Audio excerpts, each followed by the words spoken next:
Alright, so this particular recording of Road to Warhammer 3 is for posterity's sake more than anything, as it's mostly going to be me just kind of taking pot shots at what the 4 core races will be in Warhammer 3.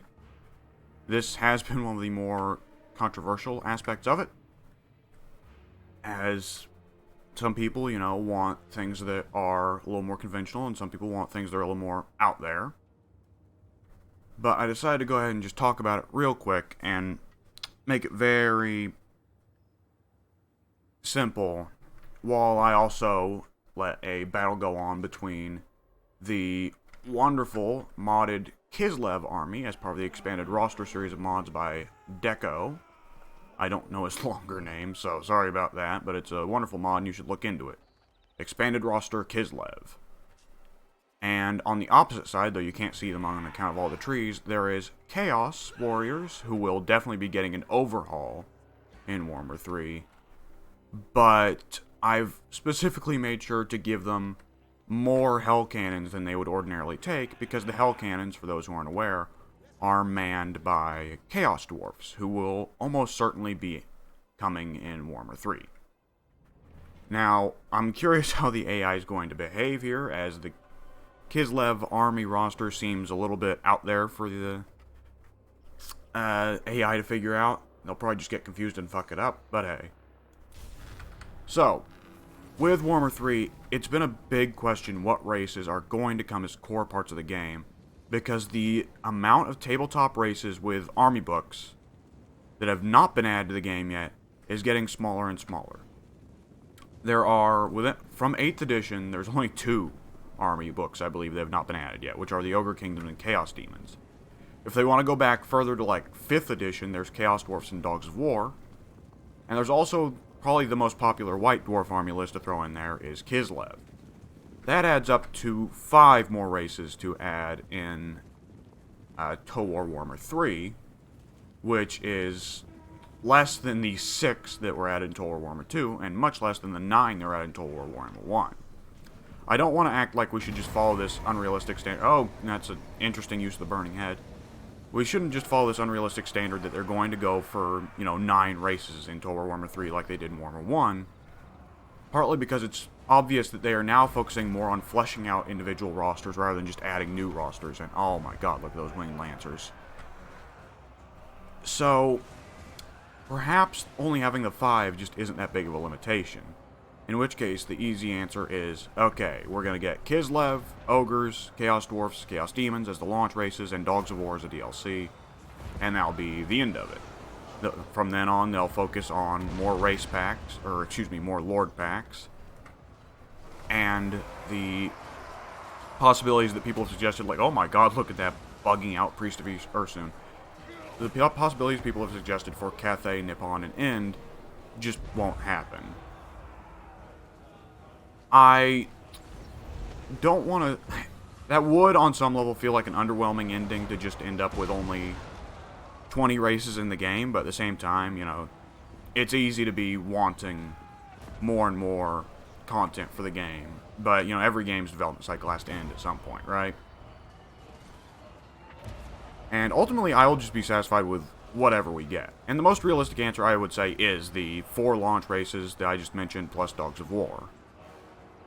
I don't entirely discount the idea of Cathay, Nippon, or End, because Games Workshop is revisiting the setting with the old world, which they are using to give more lore to, conveniently enough, Kislev. A little bit suspicious, isn't it? And I don't entirely discount that Crave Assembly could do that. I mean, Crave Assembly made the Norska and Vampire Coast army lists. Norska technically did not have an army list on the tabletop, but several of the units are already pre-existing units, like the Skin Wolves or Femir. And Vampire Coast was just a White Dwarf army list. I expect that Kislev will probably get the same treatment as Vampire Coast did, where we get pretty well all the White Dwarf stuff, plus a little more. And that will be the vital question with Kislev, is Kislev... What they have has a very neat aesthetic, as it's kind of Russian, kind of Polish, kind of, little bit of, I want to say, Turkic Siberian peoples, especially with young Gauls. But the problem with them is that they are a bit lacking for really flashy units. And the core races have in the past had some big, flashy centerpiece unit. Even the Dwarfs, though the Dwarfs are still a bit lacking for it, and we'll talk about that in another video. Cathay, Nippon, and N would all be pretty well custom made, though we do know about some flashy stuff they already have. That I see as one reason why they might experiment with it. The other one being, like I said, to have more than 5 races added with the game. And there's always the fact that the Total War series is starting to pick up more of a focus on the Chinese consumer market, especially with Three Kingdoms. And some people have suggested that Creative Assembly could reuse assets from Three Kingdoms for Cathay. I think that's a little bit unrealistic, but I think that it does raise the good point of Total War Warhammer is already doing pretty well in China. It would be a serious question if they could seriously increase their Chinese sales by adding Cathay. Now, I don't know about increasing sales in India with Ind or Japan with Nippon, but hey, it's a possibility, I guess. I would say it's a 90% shot at this point that we just end up with the 5 new races added. And a 10% for Cathay getting added alone, and a 1% for Nippon and Ind getting added. As much as I would love to have Warhammer Samurai and like Warhammer, like Hindu demons and shit, that would be awesome. But I'm just getting excited at silly little hypotheticals there, and like this video is mostly for posterity's sake, so that I can look back and laugh at myself for either having the unrealistic hope of Cathay ever getting added, or for having the unrealistic idea that Cathay was an impossibility if they do add Cathay. And oh, the Kislevites are getting their asses kicked right now. Not a huge surprise, but hey. So, of course, there's tons more to talk about with handling Chaos Warriors in Warhammer 3, but that's again another video for another day. The Dogs of War, I think, would probably make for the most solid DLC. Because I think that the last DLC for Warhammer 2, as much as I wanted it to be Araby, it's probably just going to be Dark Elves versus Beastmen. And Dogs of War will probably be the DLC race for Warhammer 3, because they're one of the only races that can go in the Darklands and Mountains of Morn. I guess I should explain why I think it's going to be Kislev, Ogre Kingdoms, Chaos Dwarfs, and Chaos Demons to launch with. But it's pretty simplistic reasoning. Chaos Demons are going to be the headline unit because people have been wanting more Chaos for a good while, and Chaos in the game right now is really bad. Norska has its own little fun, but the Beastmen and Chaos Warriors are implemented really poorly. The Ogre Kingdoms and Chaos Dwarfs own pretty well the entirety of the space that Warhammer 3's map is going to cover. The Mountains of Morn are pretty well entirely owned by Ogres, bar a couple settlements belonging to like Hobgoblins or Noblars. And the Darklands pretty well entirely belong to the Chaos Dwarfs, bar a couple settlements belonging to the Skaven or Vampire Counts. Kislev is the obvious 4th faction because they just have to go with a human good guy faction in the game at launch, because the overwhelming majority of Warhammer players only play the Empire, and out of those who do not play the Empire, that 20% minority that does not play the Empire, it is mostly Dwarf and High Elf players. People want to play the good guys, and they really want to play good guys that look like them. I mean, technically the Lizardmen are good guys in this game, but not many people play Lizardmen because Lizardmen don't look like us. And I can bitch about that all day long, but that's like an entirely different topic, discussing like human psychology, especially in gaming, altogether. But as it is, Kislev would be vital to increasing sales so that the average player has something to do, something to play. And they could go with Cathay, I suppose. And I'd love to see them go with Cathay. I'm trying to hide here, but I have a really big bias here. I would much rather see Cathay than Kislev.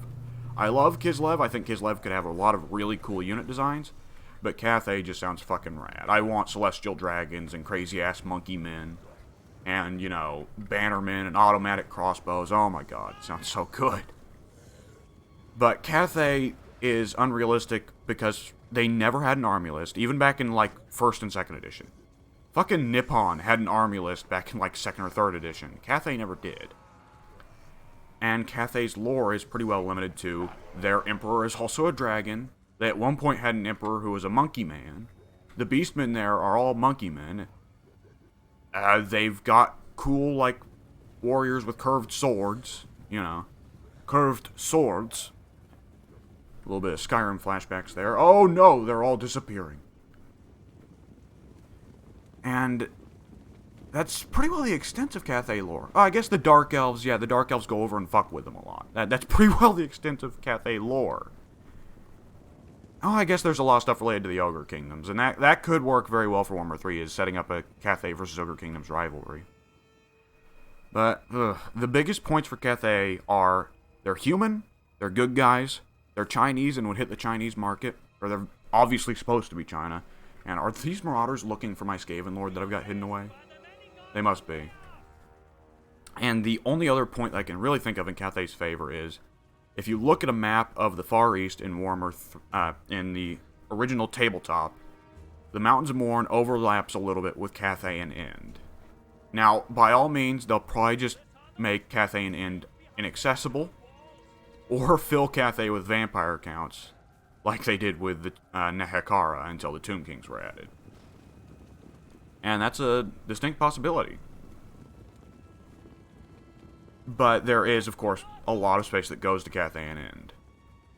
It's not, you know, Grave Assembly's hand is not forced. They can just not develop that land or fill it with vampire counts, but, you know. So with Warhammer 3, I think the build-up is Kislev. I mean, fuck, Grave Assembly's just straight up already hinted at Kislev. They said, bear with us, specifically, bear with us, haha puns, in one of the developer blogs hinting at Warhammer 3. And Ogres and Chaos Dwarfs have to be there because they own the land, and Chaos Demons have to be there because they're fucking Chaos. They're like one of the most important parts of the Warhammer setting. So I think I've pretty well got across my take there, and I hope that one way or the other my take here ends up looking ridiculous. I mean, I can guarantee fucking it's not gonna be 4 Chaos Demon factions. That's not happening. People have suggested that, 4 Chaos Demons factions, and it's all set in the realm of Chaos, and no. God, no.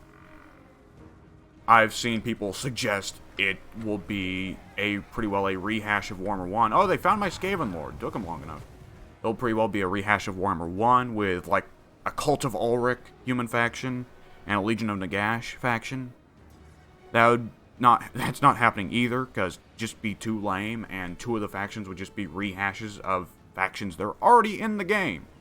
People do not want to buy the vampire counts again, or buy the Empire again, because they can just fucking buy Warhammer 1. Like, to me it's obvious it's going to be a map encompassing the Darklands and Mountains of Morn, with Kislev, Ogres, Chaos Dwarfs, Chaos Demons. I would love to look ridiculous, unless I'm made to look ridiculous by those stupid takes of Legions of Nagash, or 4 Chaos Demon factions. And I hope you guys will go ahead and join me for the next video. I don't know what it'll be on. I feel like I need to hit diplomacy sooner rather than later, but at the same time I do want to give some talk to the possibility of overhauling the Chaos Warriors, both on a roster scale and a campaign scale, as well as overhauling the rather interesting problems with the Dwarf roster. Go ahead and join me for the next video whenever that drops, if you please. Or if you don't, you know, there's no obligation.